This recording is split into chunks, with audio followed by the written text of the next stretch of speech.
क्रीडा एमसीएचआयचं ठाण्यात भव्य प्रॉपर्टी प्रदर्शन 2026चं उद्घाटन। क्रीडा एमसीएचआय ठाणे यांच्या वतीनं ठाण्यात आयोजित केलेल्या 23व्या भव्य प्रॉपर्टी प्रदर्शन 2026चं उद्घाटन आमदार निरंजन डावखरे यांच्या हस्ते करण्यात आलं। यावेळी महापौर शर्मिला पिंपळकर, उपमहापौर कृष्णा पाटील, नगरसेवक संजय भोईर, भरत चव्हाण, नगरसेविका सपना भोईर आदी मान्यवर उपस्थित होते। बाळकुम येथील दोस्ती वेस्ट काउंटीमध्ये शुक्रवार ते रविवारपर्यंत भरवण्यात आलेल्या या प्रॉपर्टी प्रदर्शनात उत्तम दर्जाची घरं आणि आधुनिक सुविधांची माहिती एकाच छताखाली मिळणार आहे। यावेळी क्रीडा एमसीएचआय ठाणे संस्थेचे अध्यक्ष सचिन मिराणी, माजी अध्यक्ष जितेंद्र मेहता, क्रीडा एमसीएचआय ठाणेचे नवनिर्वाचित अध्यक्ष गौरव शर्मा, सचिव फैयाज विराणी, प्रॉपर्टी प्रदर्शन समितीचे अध्यक्ष विभव बोरकर, खजिनदार जय वोरा, क्रीडा एमसीएचआय ठाणेचे युवा शाखेचे अध्यक्ष निमित्त मेहता यांच्यासह अनेक मान्यवरही उपस्थित होते। क्रीडा एमसीएचआय ठाणे संस्थेनं गेल्या 22 वर्षांपासून घरांच्या विक्रीत ठाणेकरांचा विश्वास संपादन केलाय।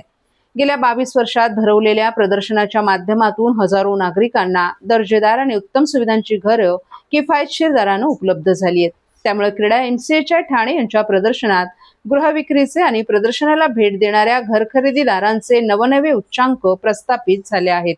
त्यामुळे यंदा एमसीएचआय हे तो भरोसा आहे ही टॅगलाईन घेऊन प्रदर्शन भरवण्यात आल्याची माहिती अध्यक्ष सचिन मिराणी यांनी दिली आहे। या प्रदर्शनात ठाणे शहरातील नामांकित बांधकाम व्यावसायिकांची दालनं असणार आहेत। नागरिकांना एकाच ठिकाणी गृह कर्जासाठी विविध बँकांचे प्रतिनिधी आणि खासगी वित्तीय संस्थांबरोबर संपर्क साधता येणार आहे। या प्रदर्शनात कौटुंबिक आणि विविध विषयांवर माहिती देणारे कार्यक्रम आयोजित करण्यात आले आहेत। त्याचबरोबर महारेरा कायद्यातील तरतुदींबाबत कार्यक्रमातून माहिती दिली जाईल असं अध्यक्ष सचिन मिराणी यांनी सांगितलं।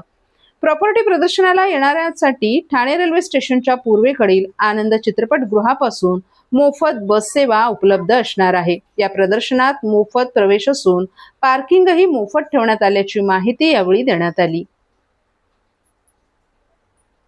क्रीडा एमसीएचआय ठाण्याचा 23वा एक्झिबिशनचा सोहळ्यामध्ये तुम्हाला सर्वांचा मनापासून स्वागत करतो मी। आणि तुम्ही इकडे या। आम्ही फक्त या टाइम डेव्हलपर्सनी फक्त आपला स्टॉल नाही लावलाय, आम्ही ठाण्यामध्ये काय काय इन्फ्रास्ट्रक्चरचा डेव्हलपमेंट होतोय आणि काय ठाणा घडणार आहे 4 वर्षानंतर ते आपण एक कल्पना देतो लोकांना। आणि कसं नवी ठाणा तुमचा एक राहायचा पूर्ण आणि बघायचा एक दृष्टिकोन तुमचा बदलणार ते तुम्हाला करणार। टोटल 40 स्टॉल्स आहे। बँकेच्या पण आहे आणि डेव्हलपर्स पण आहे। 100 पेक्षा जास्त प्रोजेक्ट्स आहे। तुम्ही या, तुम्ही बघा, जे प्रोजेक्ट तुम्हाला आवडतो त्यामध्ये तुम्ही बुकिंग करून घ्या।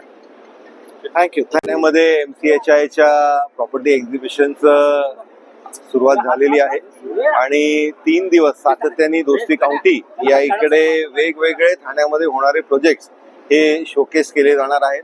खऱ्या अर्थाने ठाण्यामध्ये जो डेव्हलपमेंट होत आहे त्याचं एक चित्र आपल्याला या इकडे बघता येईल आणि त्याच्यामुळे अतिशय सुंदर प्रोजेक्ट्स हे ठाणेकरांसाठी या इकडे प्रॉपर्टी एक्झिबिशनमध्ये एमसीएचआयच्या माध्यमाने या इकडे प्रदर्शित केलेले आहेत। त्याचबरोबर इन्फ्रास्ट्रक्चर ग्रोथ या दृष्टिकोनानेही एमसीएचआयचं ठाणे शहराकडे ठाणेकर म्हणून एक मोठा कॉन्ट्रीब्युशन नेहमी असतो। मी या उपक्रमाला मनापासून शुभेच्छा देतो। धन्यवाद। सर्व नागरिकांना आवाहन करण्यात येत आहे की सध्या डासांमार्फत पसरणाऱ्या डेंग्यू या आजाराचा प्रसार रोखण्यासाठी प्रत्येकाने पुढील प्रमाणे कार्यवाही करावी। डेंग्यू आजार एडिस इजिप्ती हा डास चावल्याने होतो। या डासांची पैदास साचलेल्या किंवा साचवलेल्या स्वच्छ पाण्यामध्ये होते। 8 दिवसांपेक्षा जास्त दिवस पाणी उघडे व साचून राहिल्यास त्यात डास अंडी घालतात। अंड्यांच्या अळ्या तयार होऊन पुढे डास तयार होतात। यासाठी आपल्या घरातील पाणी साठे उदाहरणार्थ बॅरल्स, पिंपे, टाक्या, हौद, रांजणे इत्यादी दर आठवड्याला रिकामे करून घासून पुसून कोरडे करून पुन्हा भरावे। 1 दिवस कोरडा दिवस म्हणून पाळावा। पाणी साठ्यांना घट्ट झाकणे बसवावीत किंवा जुनी साडी, चादर, धोतर यांनी बांधून झाकून ठेवावीत, म्हणजे डास त्यात जाऊन अंडी घालणार नाहीत। घराच्या गच्चीवर, आजूबाजूला, अंगणात कोठेही पाणी साचू देऊ नये। भंगार सामान उघड्यावर टाकू नये। उदाहरणार्थ टायर्स, प्लास्टिक सामान, कुंड्या, टाकाऊ वस्तू इत्यादी. अशा सामानात पावसाचे पाणी साठून त्यात डेंग्यूच्या डासांची पैदास होते.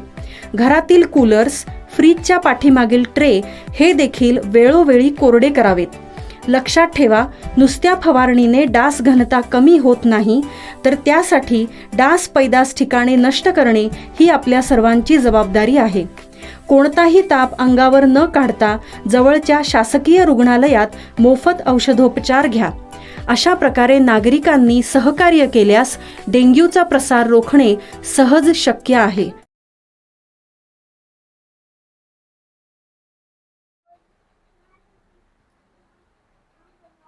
ठाणे जिल्ह्यातील मुंब्रा परिसरात कथित कॉर्पोरेट लव्ह जिहाद प्रकरणी मोठी कारवाई सुरू असल्याची माहिती समोर आली होती. या प्रकरणातील मुख्य आरोपी निदा खानच्या शोधासाठी नाशिक स्पेशल इन्व्हेस्टिगेशन टीमचं पथक थेट मुंब्रा पोलीस ठाण्यात दाखल झालं होतं. पोलीस सूत्रांच्या माहितीनुसार मुख्य आरोपी निदा खान मुंब्रा परिसरात असल्याची गुप्त माहिती मिळाल्यानंतर नाशिक SITचं पथक तिच्या एका नातेवाईकाला सोबत घेऊन मुंब्र्यात पोहोचलं होतं. या कारवाई दरम्यान SITचे अधिकारी गेल्या सुमारे 1 तासापासून मुंब्रा पोलीस स्टेशन येथे उपस्थित राहून स्थानिक पोलिसांच्या मदतीने आरोपीचा शोध घेत आहेत. तपास समोर आलेल्या माहितीनुसार निदा खान ही संबंधित कंपनीत असिस्टंट जनरल मॅनेजर पदावर कार्यरत होती. तसंच तिच्या इशाऱ्यावर काही कर्मचारी काम करत असल्याचं प्राथमिक तपासात उघड झाल्याची माहिती पोलीस सूत्रांनी दिली होती. याशिवाय आरोपी निदा खान गरोदर असल्याचीही माहिती समोर आली आहे. दरम्यान निदा खान मूळची भिवंडी येथील असून गेल्या काही वर्षांपासून ती मुंब्रा येथे वास्तव्यास असल्याची माहिती पोलीस सूत्रांनी दिली होती. या प्रकरणाचा पुढील तपास नाशिक SIT आणि स्थानिक पोलिसांकडून सुरू असल्याचंही सांगण्यात आलं. ज्या हातांनी पाळणा हलवला तेच हात आज देशाच्या सीमा सुरक्षित राखत आहे आणि तेच हात आज सर्वोच्च सभागृहात कायद्याची निर्मिती करणार आहेत. नारी शक्ती वंदन हे विधेयक त्या अदृश्य हातांना दृश्य ताकद देण्याचं कार्य करून देशाच्या सर्वांगीण विकासाला हातभार लावेल अशी भूमिका खासदार नरेश म्हस्के यांनी संसदेत मांडत नारी शक्ती वंदन विधेयकाला शिवसेना पक्षाचा पाठिंबा व्यक्त केलाय. नारी शक्ती वंदन विधेयकावर आज संसदेत पंतप्रधान नरेंद्र मोदी यांच्या उपस्थितीत चर्चा झाली. खासदार नरेश म्हस्के यांनी विधेयकावर शिवसेना पक्षाची भूमिका मांडली. ज्ञानाची देवी सरस्वती आहे तर शौर्याचं प्रतीक माँ दुर्गा असल्याचं खासदार नरेश म्हस्के यांनी सांगितलं. अहिल्याबाई होळकरांनी एक उत्तम शासक म्हणून राज्यकारभार चालवला. आज महिला ग्रामसेविकेपासून सरपंच पदापर्यंत आपल्या गावाचा कारभार हाकत असून पूर्ण गावाचा कायापालट त्यांनी केला आहे. आज देशाच्या सर्वोच्च पदावर द्रौपदी मुर्मू हे विराजमान असून ती अभिमानाची बाब आहे. पंतप्रधान नरेंद्र मोदी यांच्या नेतृत्वात महिला सक्षमीकरणाचा फक्त नारा नसून एक ध्येयाच्या दिशेनं वाटचाल सुरू असल्याचंही नरेश म्हस्के यांनी सांगितलं. महाराष्ट्रात तत्कालीन मुख्यमंत्री आणि विद्यमान उपमुख्यमंत्री एकनाथ शिंदे यांच्या नेतृत्वाखाली लाडकी बहीण योजना सुरू झाली. महिलांच्या सक्षमीकरणाच्या दिशेनं ते क्रांतिकारी पाऊल होतं. ती केवळ आर्थिक मदत नसून माता भगिनींच्या स्वाभिमानाचा सन्मान होता. या योजनेमुळे महिलांना आत्मनिर्भर करून मुख्य प्रवाहात आणलं गेलं. आज या विधेयकामुळे महिलांचा संसदेत आवाज गुंजणार असून देशाची प्रगतीकडे वाटचाल अजून मजबूत होईल, असंही खासदार नरेश म्हस्के यांनी सांगितलं. पक्षाचे जोडे बाजूला ठेवून या ऐतिहासिक विधेयकाला एकमतानं पाठिंबा देण्याचं खासदार नरेश म्हस्के यांनी विरोधकांना आवाहन करत हे विधेयक एका पक्षाचं नसून या देशाच्या मातृशक्तीचं प्रतीक आहे. आपल्या समर्थनामुळे जगाला हा संदेश जाईल की भारत आपल्या मुलींच्या पंखांना आकाश देण्यास सज्ज असल्याचंही नरेश म्हस्के यांनी सांगितलं. वळवंदा रस्ता संपूर्णपणे फेरीवाला मुक्त करण्याचे आदेश देतानाच रस्त्यांची प्रलंबित कामं 31 मे पर्यंत कोणत्याही परिस्थितीत पूर्ण करण्याचे निर्देश ठाणे महापालिकेचे आयुक्त सौरभ राव यांनी गुरुवारी संबंधित अधिकाऱ्यांना दिले आहेत. आयुक्त राव यांनी आता मिशन मोडवर काम सुरू केल्यानं पावसाळ्यात नागरिकांना खड्डेमुक्त आणि मोकळ्या रस्त्यांचा अनुभव मिळण्याची चिन्ह आहेत. माजिवडा येथील महापालिकेच्या नागरी संशोधन केंद्रात आयुक्त राव यांनी महत्वाची बैठक घेऊन मान्सूनपूर्व कामाचा ऍक्शन प्लॅन मांडला. या बैठकीस अतिरिक्त आयुक्त संदीप माळवी, प्रशांत रोडे, सर्व उपायुक्त, सर्व सहाय्यक आयुक्त आणि विविध विभागांचे विभाग प्रमुखही उपस्थित होते. या बैठकीतून ठाणेकरांसाठी, विशेषतः गोडबंदर परिसरात राहणाऱ्या नागरिकांसाठी एक महत्वाची बातमी समोर आली आहे. पावसाळ्यापूर्वी शहरातील वाहतूक कोंडी आणि अस्वच्छतेवर मात करण्यासाठी ठाणे महानगरपालिका आयुक्तांनी कडक पवित्रा घेतलाय. घोडबंदर रस्ता संपूर्णपणे फेरीवाला मुक्त करण्याचे आदेश देतानाच रस्त्यांची प्रलंबित कामं 31 मे पर्यंत कोणत्याही परिस्थितीत पूर्ण करण्याचे त्यांनी निर्देश दिलेत. संपूर्ण घोडबंदर रस्ता हा फेरीवाला मुक्त करण्याचे निर्देश संबंधित उपायुक्त आणि सर्व सहाय्यक आयुक्तांना यावेळी दिले.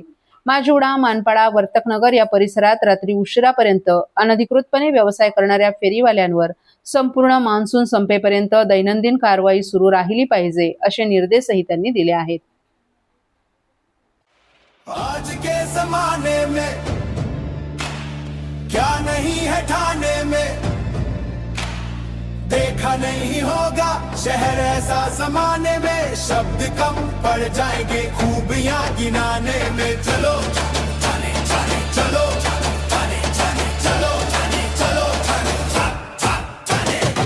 आज के जमाने में क्या नहीं है ठाने में, नजरें घुमाओ खुशियां लुटाओ, दिल का आशिया बताओ बताओ। चलो जाने चलो जाने चलो जाने चलो।